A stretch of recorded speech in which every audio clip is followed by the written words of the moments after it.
Joining me now live in our Lagos studio to discuss this trend and much more, and also profit solutions, I have African Farmer Mogaji, the Chairman of Agriculture and Agro-Allied of the Lagos Chamber of Commerce and Industry. Good to have you on the breakfast show this morning. Thank you for having me. We are expecting the next report from the National Bureau of Statistics looking at the composite food index as well for the inflation rate for the month of April. Now, once again, the fear is that we'll have figures that are skyrocketing driven by the food composite index.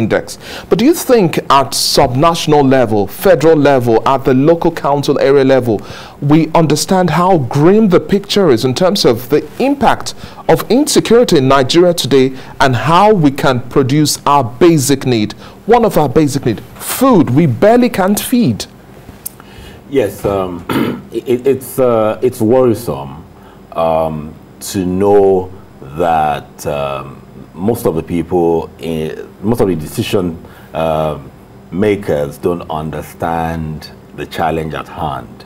My neighbor stopped me yesterday, practically stopped me yesterday to say this time last year during the pandemic lockdown that she bought a measure of garri for 700 naira, and on Sunday she bought it for 2,000 naira. She first said, "What are you doing about it?"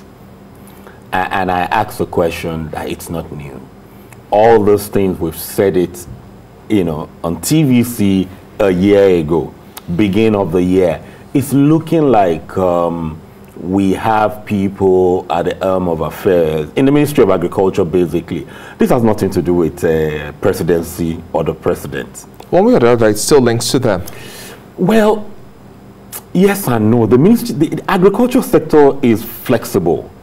Yes, one way or the other, it has to do with them. But if the ministry knows the sector in and out, you just need somebody well informed, empower the person to do the job. There's no big deal in this thing. You just need people who know the system. You see, and it must be private sector led. The Minister of Agriculture is not speaking. You just need someone to inspire the private sector. The private sector, more than ever in over 20 years, is prepared to launch into the agri sector. They only need the Ministry of Agriculture, not the presidency. The Ministry of Agriculture to bring in some confidence to say, oh, this is available. These are underutilized facilities across the country. We will give it to you. It's not the president. It's not the presidency. It's not the economic advisor. It's the Ministry of Agriculture. You see some states like Ogun State leveraging what they have. You see Ekiti also swinging into action. This has nothing to do with federal. We focus too much on federal when it comes to the agriculture sector in this country. It is state and local government and the Federal Ministry of Agriculture. We only need a leader there who can speak to the people, it costs nothing to go online now. You don't even need to have a conference anymore. Gone are the days of a conference. Sit behind the camera and speak to the people who have the fund to go in. You see, the food security challenge in Nigeria needs to be embraced as a turnaround project. The easiest thing to do is a turnaround project. I like your use of language there, a turnaround project. Yeah. Now, at state levels, for example, now we have our major food baskets threatened. So now at state levels, having a turnaround agenda, what sort of conversation and interface do you also expect the private sector? If Muhammad does not go to the mosque will come to Muhammad at this point in time. Yeah. So what sort of conversation do you expect private players to also drive this move and then move into the state governments as well and say, hey, this is how we want things to work. This is the way to go, from processing to production to storage to provision of power and a whole lot more. There is a huge deficit or a lack of communication between the private sector. Yes, we complain. Yes, we feel the pinch, but the message is not getting clearly to the government, wouldn't you say? Do you think we've had an aggressive conversation line up back to force the hand of state governments at this point in time? No, we've not had that kind of conversation required to get the government, to pay attention. Why? even the private sector does not understand the value chain.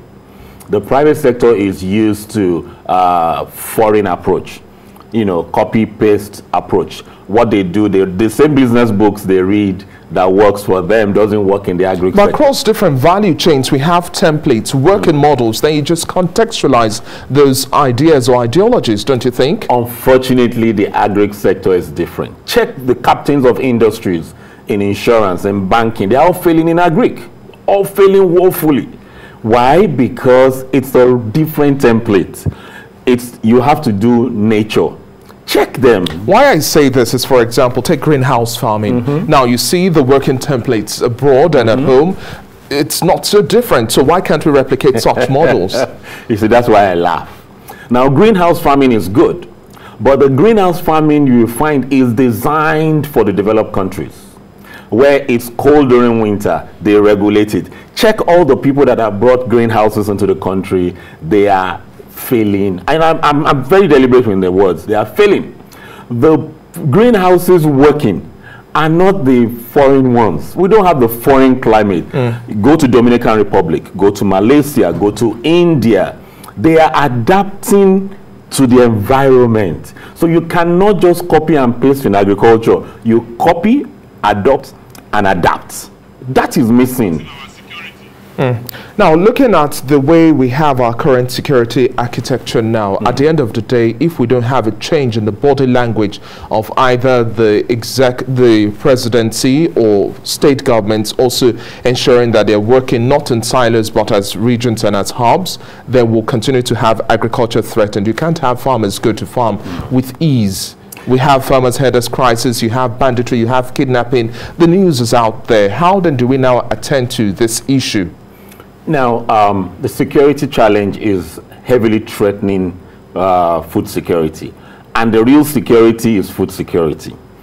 If you don't have that food security, other things will go wrong. So we need to give a lot of confidence. We need to speak to the farmers. We need to inspire them that, A, we are doing X, Y, Z. We need to work with the local vigilantes and other groups, the Amotekons and co. We need the governors to begin to speak.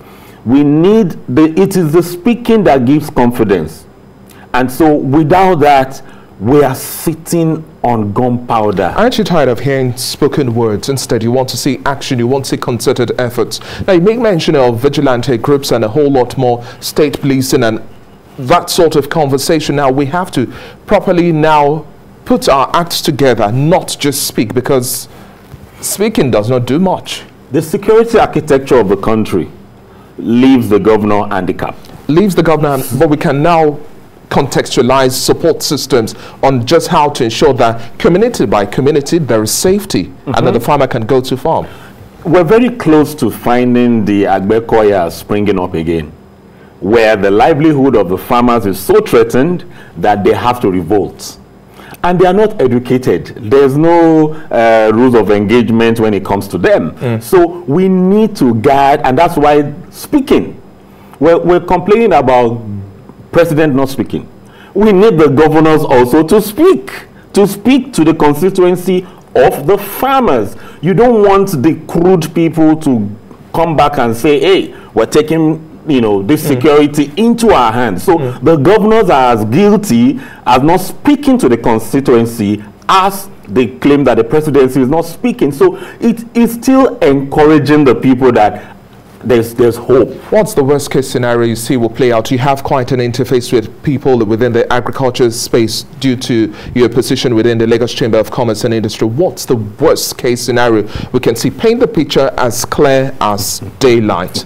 The worst case scenario is to have some form of people going to the streets because there's no food.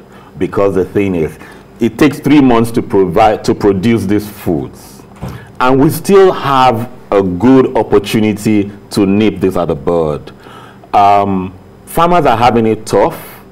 A couple of things are brewing. Some people have approached NAFDAC to ban a particular chemical we use without an alternative.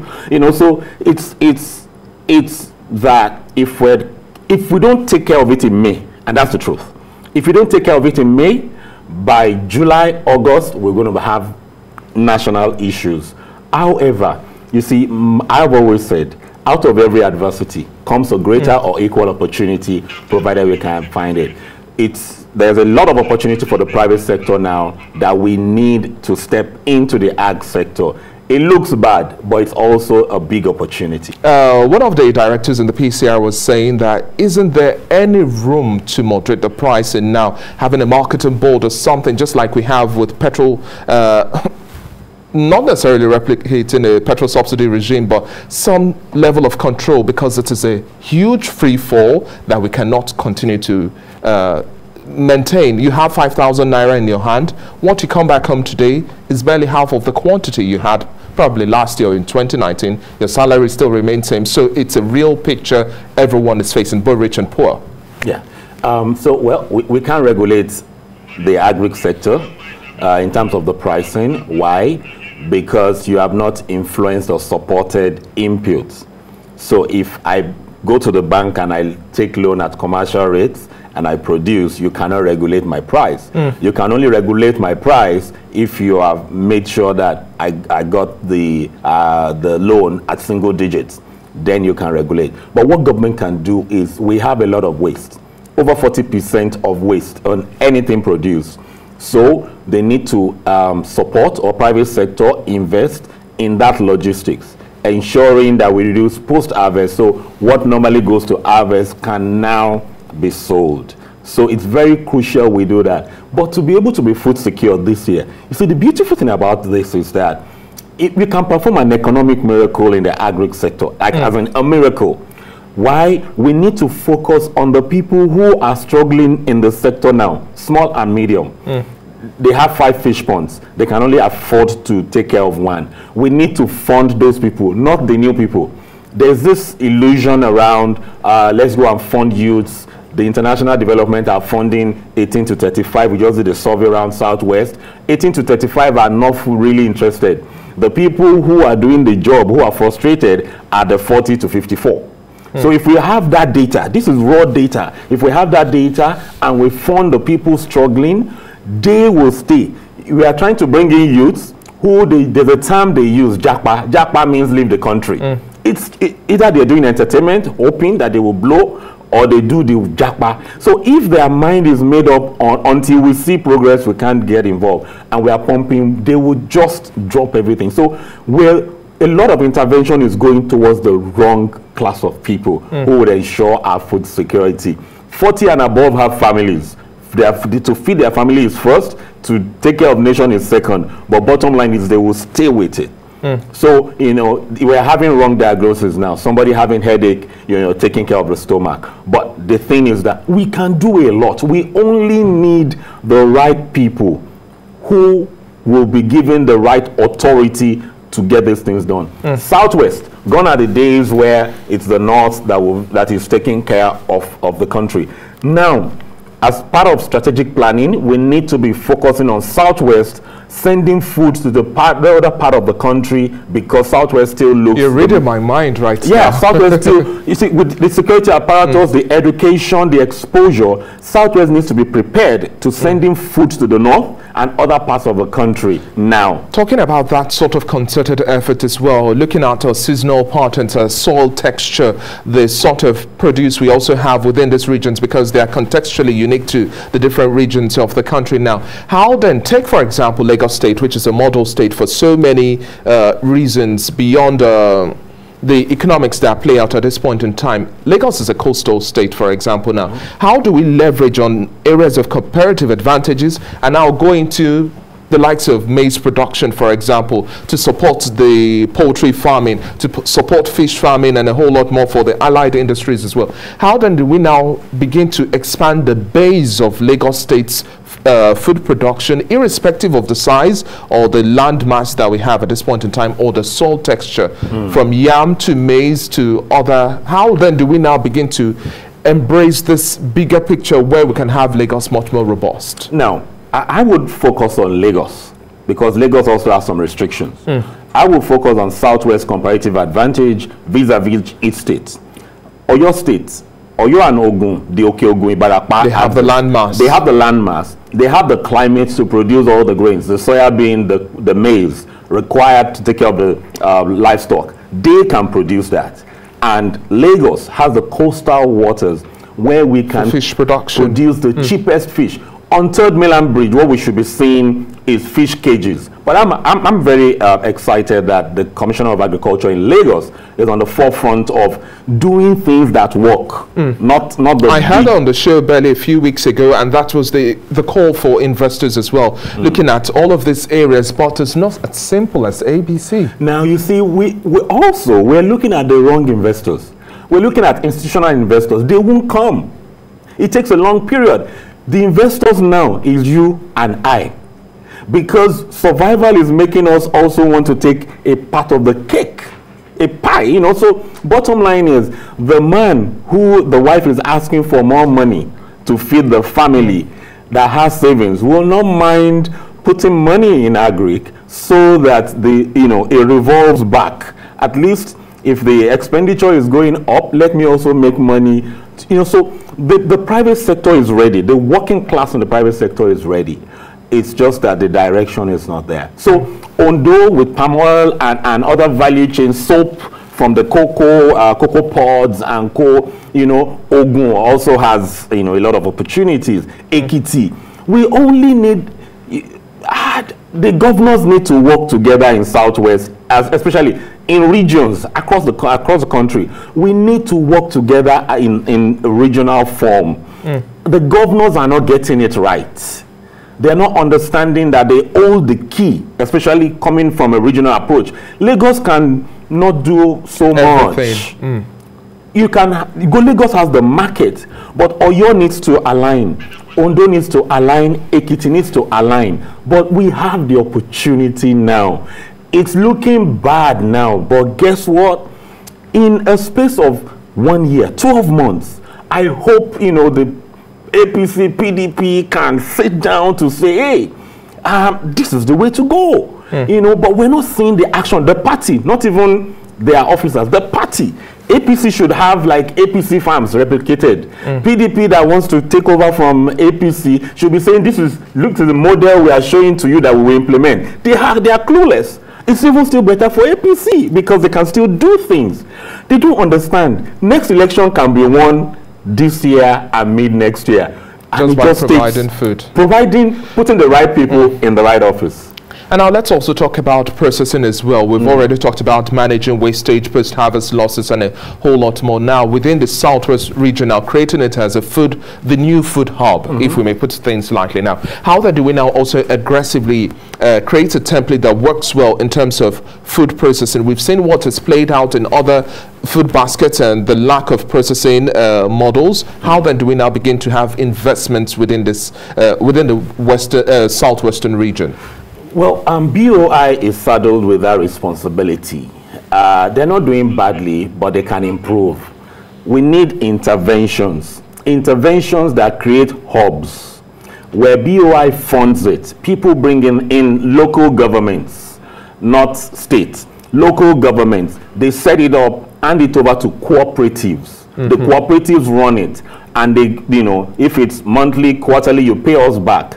But BOI can fund it. They have the funds, but they're not implementing what is required. And we don't need all these massive things that they are funding. We need more cottage, because before you move from one local government to another local government, we have the road network bad. So we need cottage, something mobile, something that you can deal with. Within 30 minutes of harvest, you should start processing. It is cottage. The private sector can launch into that, and that value addition of processing is what the private sector can really take advantage of, that we don't really need government for. Okay. Well, there's a ray of hope for us to be able to hold on to, but if we continue to look at the fear of the current picture at hand, we'll do nothing, and that's the worst thing that can happen to any economy. Still, food remains our basic need, and we must attend to that. If not, we failed as a nation. Thank you very much for your time on the Breakfast Show this morning. African Farmer Mortgage, it's been a pleasure speaking with you. Thank you for having me.